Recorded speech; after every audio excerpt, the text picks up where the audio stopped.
My ex's family tried to sue me for $75,000 after I caught him cheating. I exposed their multi-year scam and now they're facing prison time. His sister reached out and you won't believe what she revealed. I, 25F, recently ended a 3-year relationship with my boyfriend Michael, 27M. Our breakup was far from amicable. I caught him cheating on me with his coworker, Melissa. The discovery was painful and unexpected. Michael and I had been talking about moving in together, even casually discussing marriage. We'd been through a lot together, supporting each other through job changes, family issues, and even a brief long-distance period when I had to care for my sick grandmother in another state. I thought I knew Michael inside and out. We met at a mutual friend's barbecue, bonding over our shared love for obscure 80s movies and terrible puns. He was charming, ambitious, and seemed genuinely invested in our relationship. His family, especially his mother Deborah, 52F, had always been warm and welcoming to me.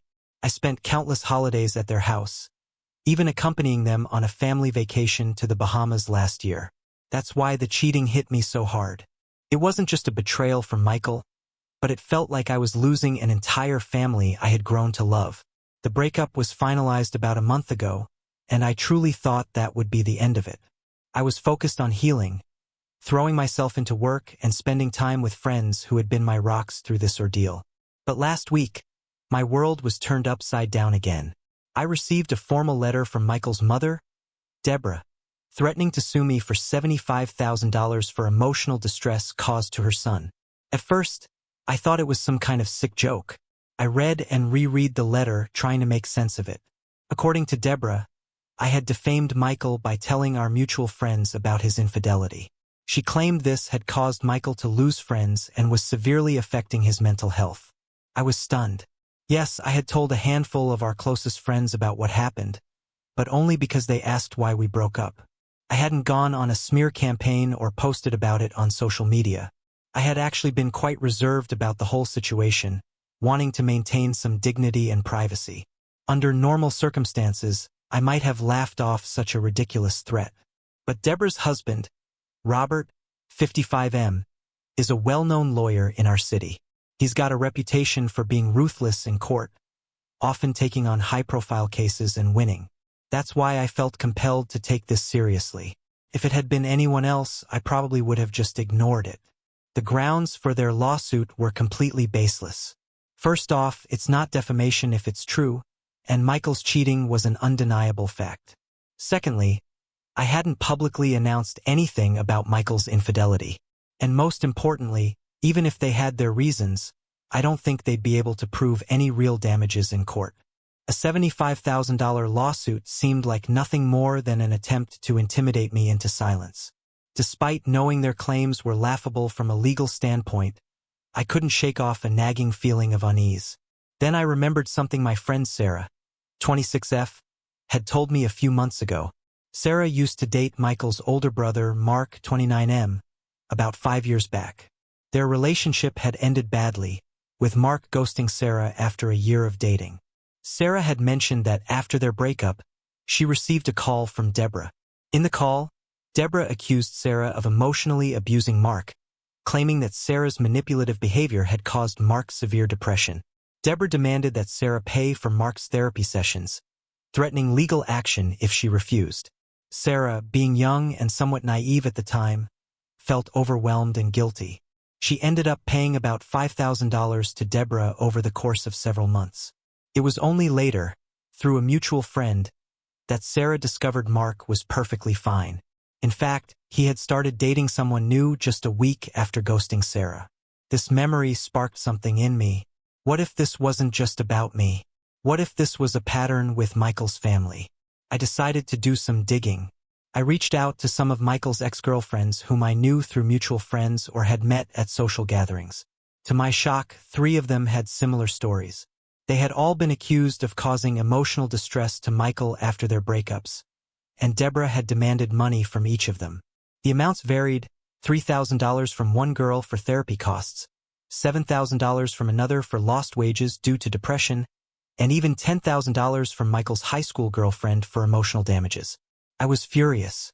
Not only were they trying to scam me, but they had been doing this to innocent girls for years. It seemed like every time Michael had a breakup, his family saw it as an opportunity to make money. I couldn't help but wonder if Michael was in on it too. Had our entire relationship been some kind of long con? I decided I wasn't going to let them get away with it this time. I called Deborah, my hands shaking as I dialed the number.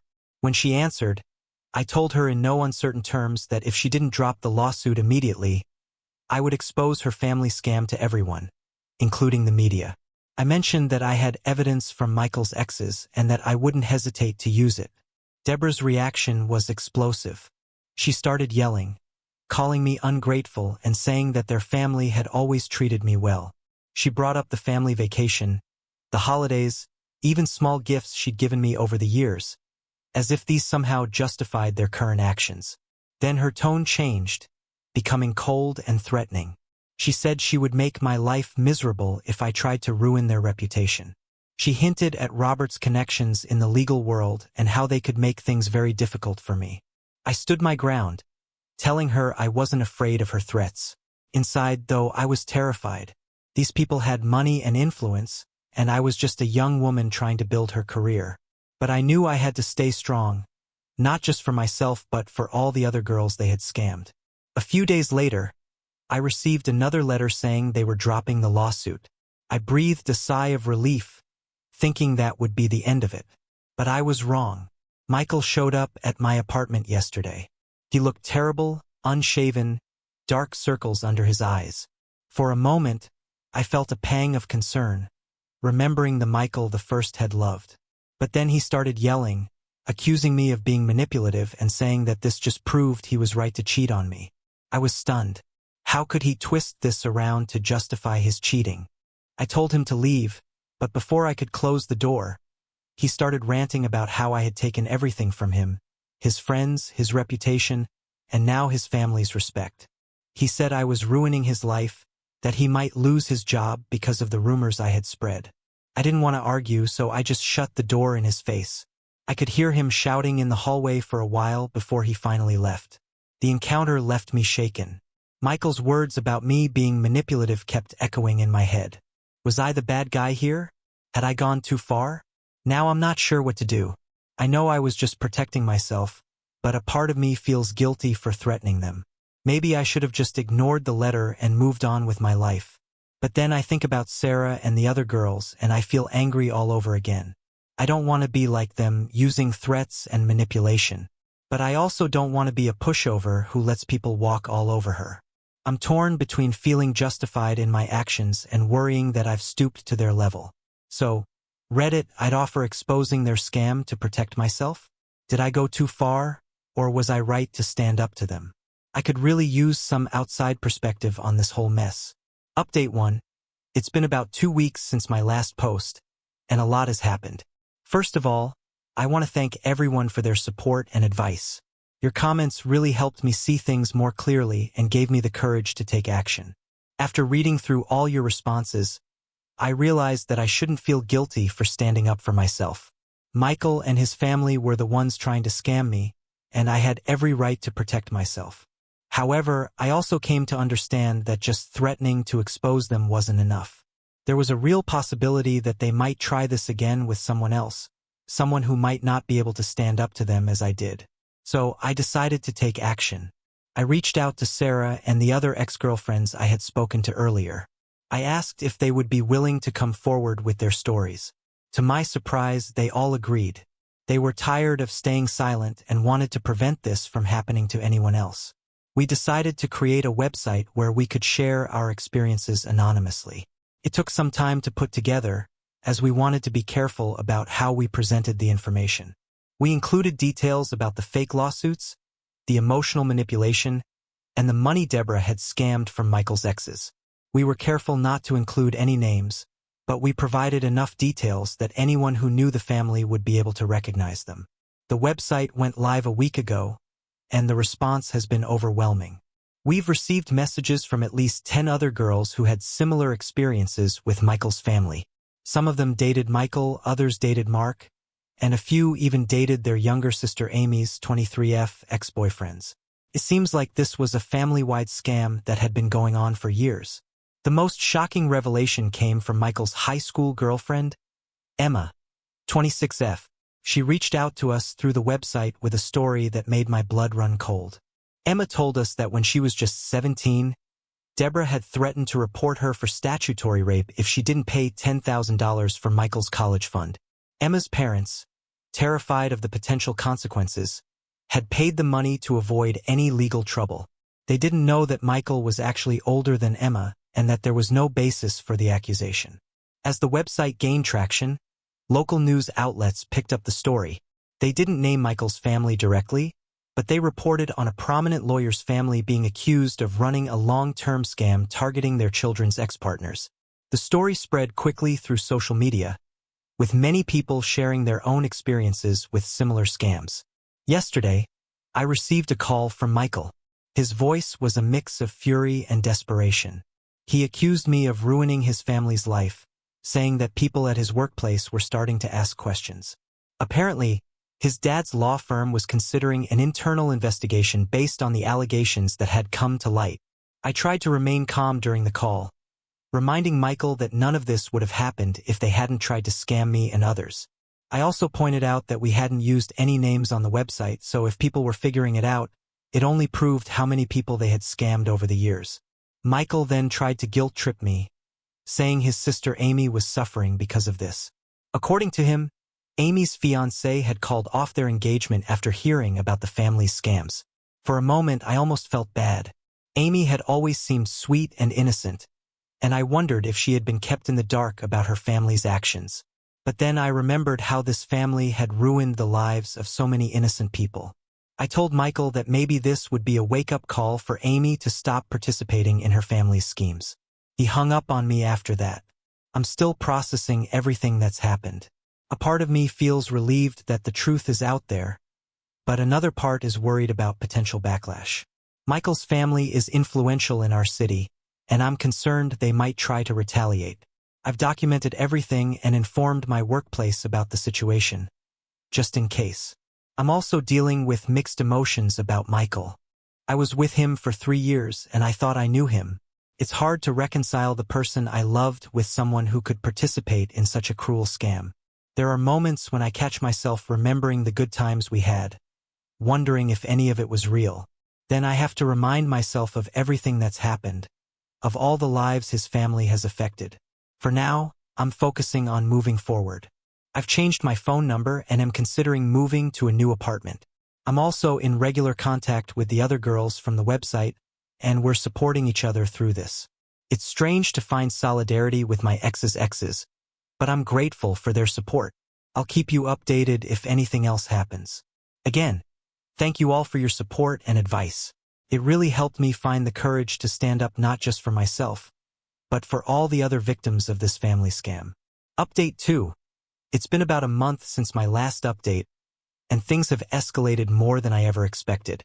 The website we created has gained national attention, and we've been contacted by a prominent investigative journalist who wants to do a full expose on Michael's family.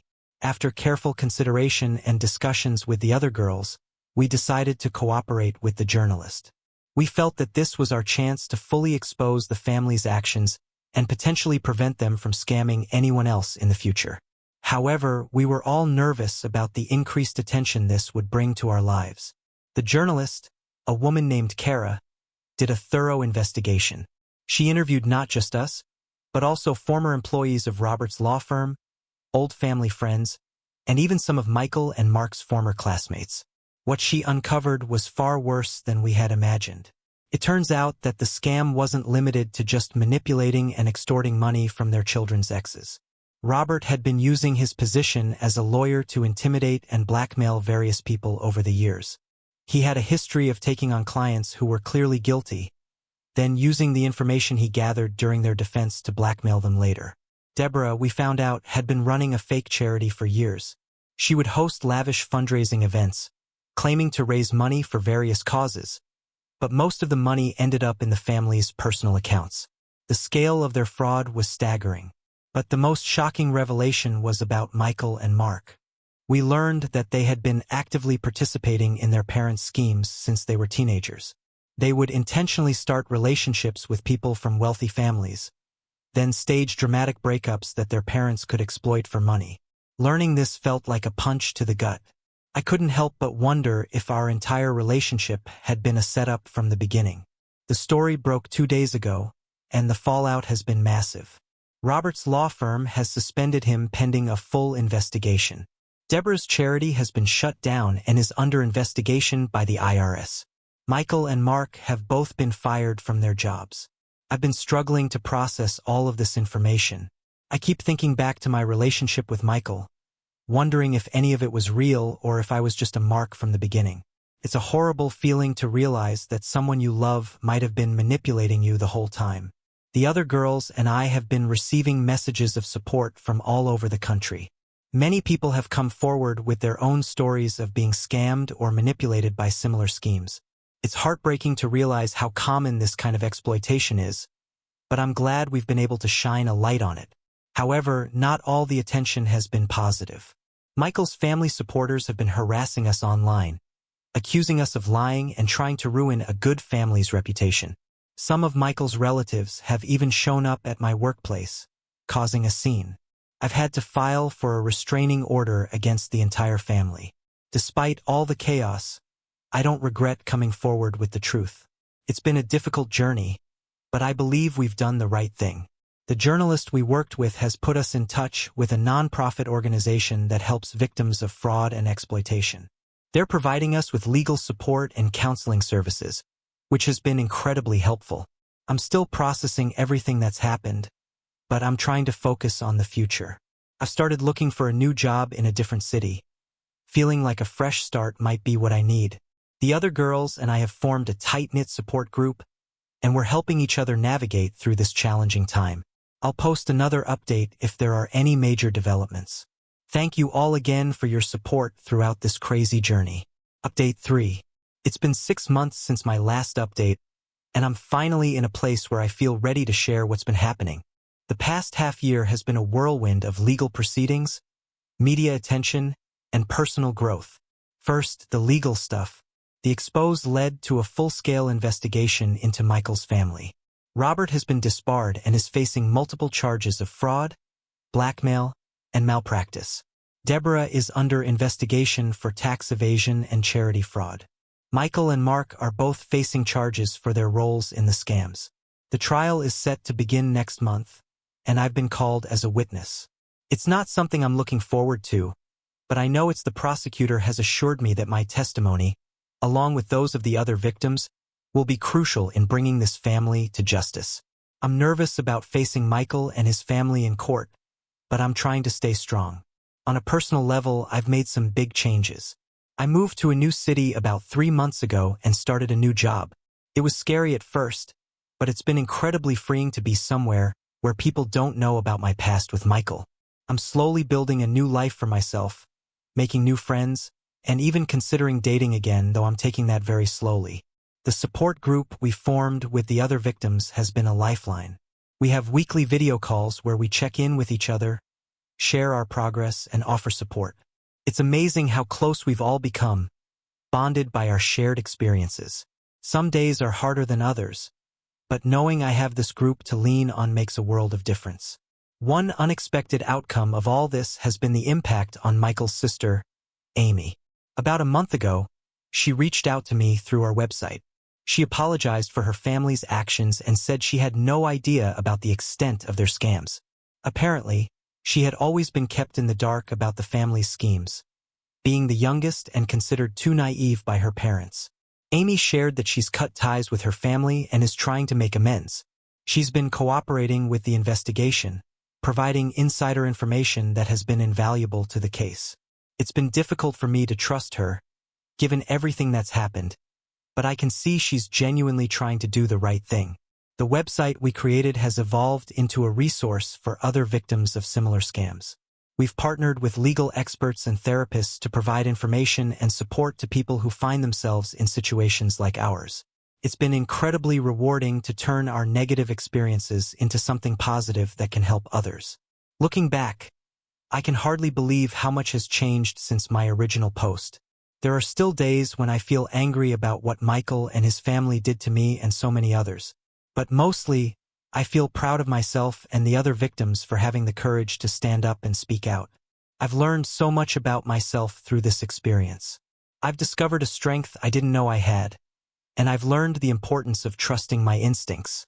I've also learned the value of community and how powerful it can be when people come together to support each other. As for Michael, I haven't heard from him directly since before the trial preparations began. Sometimes I still catch myself thinking about the good times we had, wondering if any of it was real. But then I remind myself of everything that's happened, of all the lives his family has affected, and I know I'm better off without him. I'm not sure what the future holds, but for the first time in a long time, I'm excited about it. I feel like I've reclaimed my life and my story. Whatever happens next, I know I have the strength to handle it. Thank you all for being part of this journey with me. Your support and encouragement have meant more than you know. I probably won't be posting any more updates after this, but I want you all to know that I'm doing well and looking forward to whatever comes next.